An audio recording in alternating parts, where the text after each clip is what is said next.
Yan. Good morning mga kaluto. Dito na naman tayo. Sunday na naman. So ang ating lulutuin ngayong araw na ito ay natawag natin yung laing. Yan. Prepare na ako. Niready ko na lahat ang ating lulutuin. Ito ang ating mga ingredients. Una-una ay ang taro o gabi. Yan. Hinugasan ko na rin yan sa running water. At syempre meron tayo yung kakanggata at saka yung pangalawang gata. Yan. Ito lang, simple lang ang ating lulutuin at ang ating gagamitin ay yung alamang at saka yung dilis o gurayan. Yan, simpleng-simple. Marami tayong mabibili dyan sa palipaligid lang. Ito, yung sili, yung panggisa, yan. Ang gagawin natin ay unahin natin paggisa o pagprito ang ating gurayan para masarap. Hiwalay natin ito. At dahil bagoong ang ating gagamitin, hindi na tayo gagamit ng luya para luminamnam ang ating bagoong alamang. O yan, ito, naprito na natin ang ating dilis at hiwalay na natin. Ngayon mag-umunti na ito.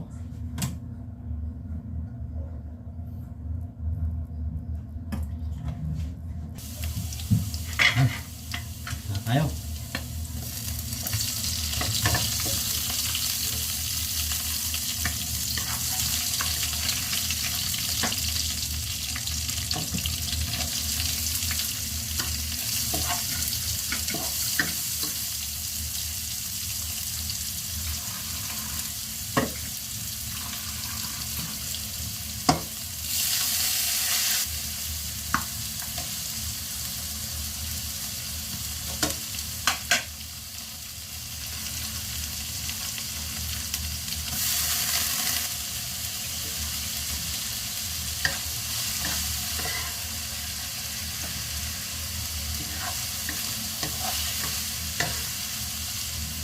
Sabayan natin sa pag-isa yung ating sili na pula para humalo.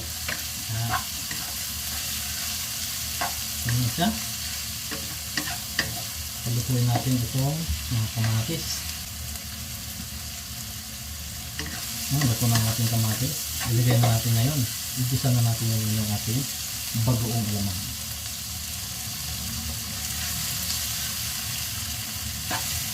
Ito lang ang ating pampaalat. Hindi na tayo gagamit natin ano pa.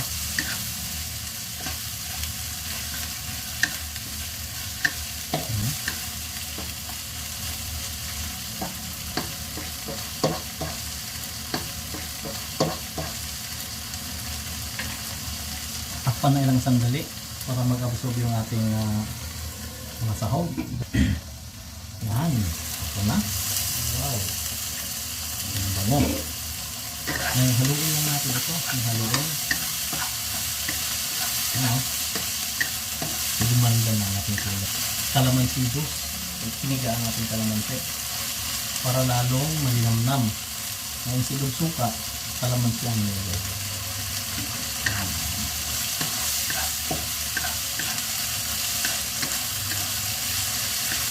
Panatili natin nakahalo. Yan. Para hindi siya maigas.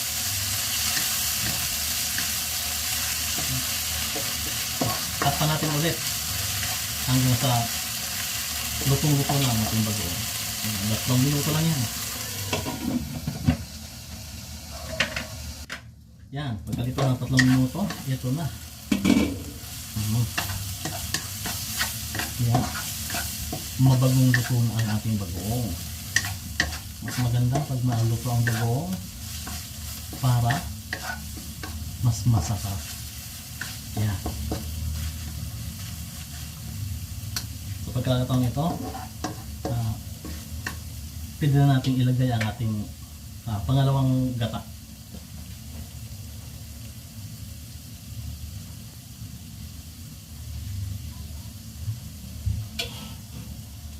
Yan, hatiin lang natin sa paglagay. Kasi mamaya, paglagay natin sa ating gabi, doon natin ilalagay ulit. Uubusin natin yon. Yan. Pakuluin lang natin yan. Mga 5 minuto. At ilagay na natin ang ating taro o gabi. kulo na siya. Pwede natin ilagay ang ating gabi. Okay. Tira natin. Mas mabilis. Yeah.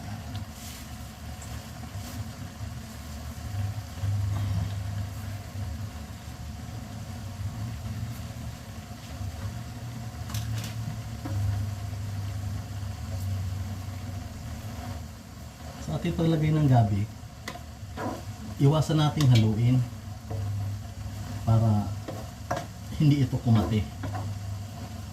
Madalas yung ibang nagluluto, hinahalo nila at sinasabi nila pag kakain nila ay makati. Yan, ilalagay na rin natin ang ating natirang pangalawang piga. Yan.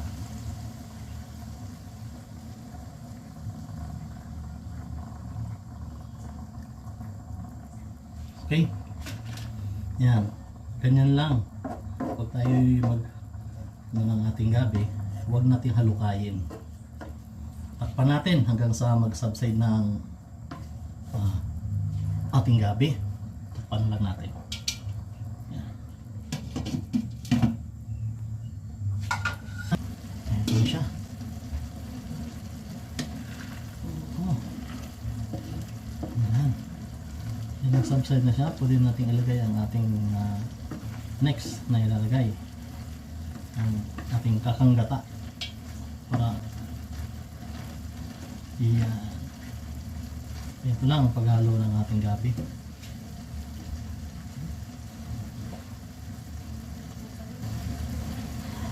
Ay, makapot.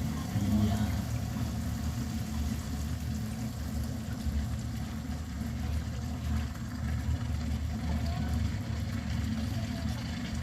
Okay. Yan. Pag nito siyang haluin ng ganito.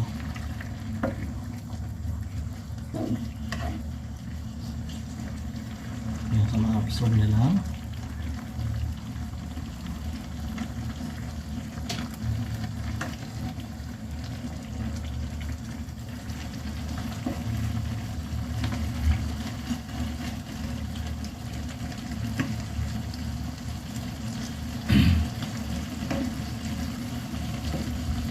Yan, antayin lang natin na magsaside yung kanyang yung gata dun sa dahon, dun sa gabi na niluluto natin. Takpan natin to ng mga ilang minuto lang bago natin ilagay ang ating nakahiwalay na pritong dilis. Yan. Yan.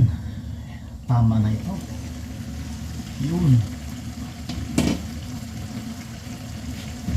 Pwede na natin siyang haluin siya sa pagkakataon. Saktong-sakto ito. Yan. Mag-subside na. Pwede natin siyang haluin. Ito na. Ang ating gata. Yan o. Makikita natin. Absorb na ang gata dito sa ating niluluto.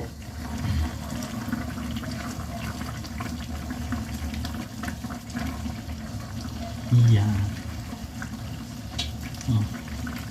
Bago natin ilagay ang ating dilis para lalong luminamnam, ilagay natin ang asukal. Yan.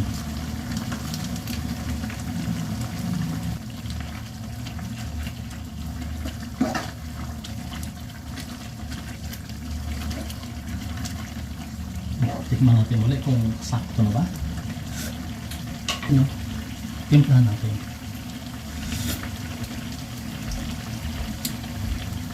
Ayan.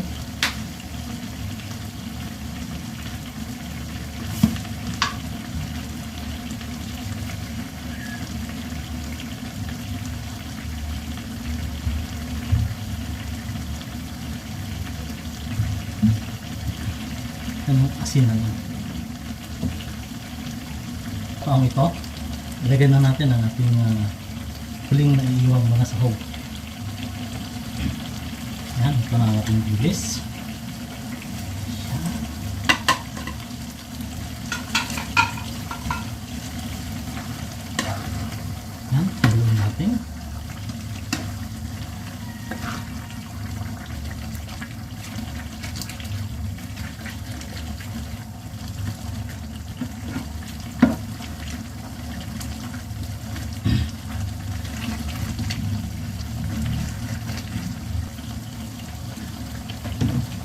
lagyan din natin ang ating hiniwang sili na green.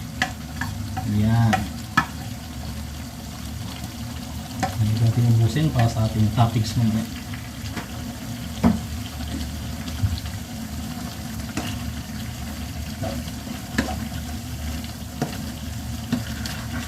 Malapit na ito. Huwag natin masyadong maanghang kasi may ibang ayaw nang masyadong maanghang. Then mga 2 minuto pwede na natin i-serve yan. Yan. Okay. Ito na ang ating laing. Yan. Pwede na ito i-serve. Napakasarap at mabango. Yan. I-serve yan. Saktong-sakto na pagkaida. Yan. Patayin na natin ang ating kalan. Okay. So, salamat sa mga nanonood at sana may natutunan kayo sa ating lutong bahay. Manong Lutong Bahay channel. Hanggang sa muli. Maraming salamat.